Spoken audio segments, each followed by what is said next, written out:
स्वर्ग या नर्क कैसे मिलता है? अगर हम किसी से पूछेंगे कि आपको मरने के बाद कहाँ जाना है, स्वर्ग में या नरक में, तो सभी ऐसा ही बोलेंगे कि मुझे तो स्वर्ग में ही जाना है। तो क्या स्वर्ग में सिर्फ वही लोग जाते हैं जिन्होंने अच्छे कर्म किए हैं? क्या नरक में वही लोग जाते हैं जिन्होंने बुरे कर्म किए होते हैं? ज़्यादातर लोगों को यही लगता है कि जिसने अच्छे कर्म किए हैं वो स्वर्ग में जाते हैं और जिसने बुरे कर्म किया है वो सब नरक में जाते हैं। अगर आपको भी ऐसा ही लगता है तो ये कहानी स्वर्ग या नरक इसी विषय में है। दोस्तों, कहानी शुरू करने से पहले आप मेरे चैनल को लाइक और सब्सक्राइब जरूर करें। LK story motivation. ये कहानी है एक साधु और नर्तकी की। किसी छोटे से गांव में एक साधु रहते थे और उस साधु का काम गांव के लोगों को उपदेश देना था। उसी गांव में एक नर्तकी रहती थी। उसका काम लोगों के सामने नाचकर गांव के लोगों का मन बहलाना था। एक दिन गांव में कुछ कुदरती आफत आ गई और ये साधु और नर्तकी दोनों उस कुदरती आफत में मर गए।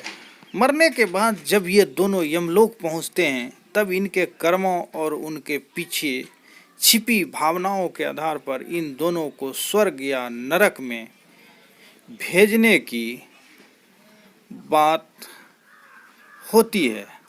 साधु को खुद को स्वर्ग में ही आश्रय मिलेगा इस बात का अंदाजा था। दूसरी तरफ नर्तकी के दिमाग में ऐसा कुछ भी नहीं था, उसे तो सिर्फ फैसले का इंतजार था।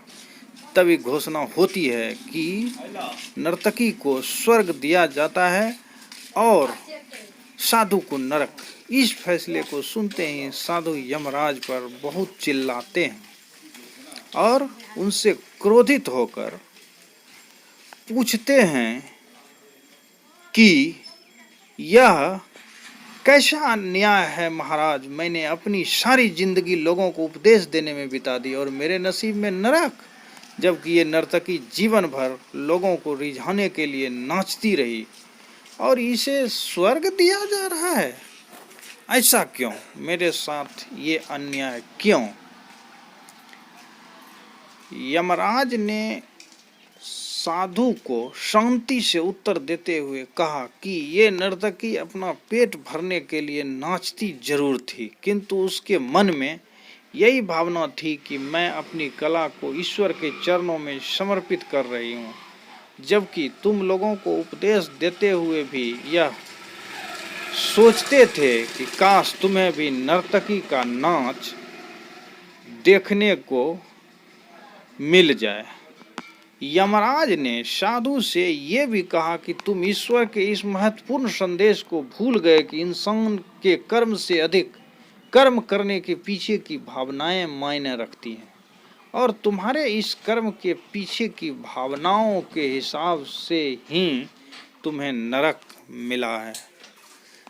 मोरल: इस कहानी से हमें यही सीख मिलती है कि हम चाहे कोई भी काम करें पर हमारी उस काम करने के पीछे की नीयत साफ होनी चाहिए।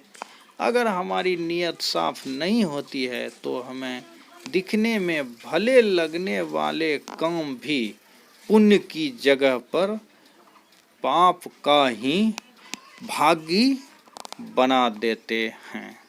दोस्तों, अगर कहानी अच्छी लगी हो तो एक सुंदर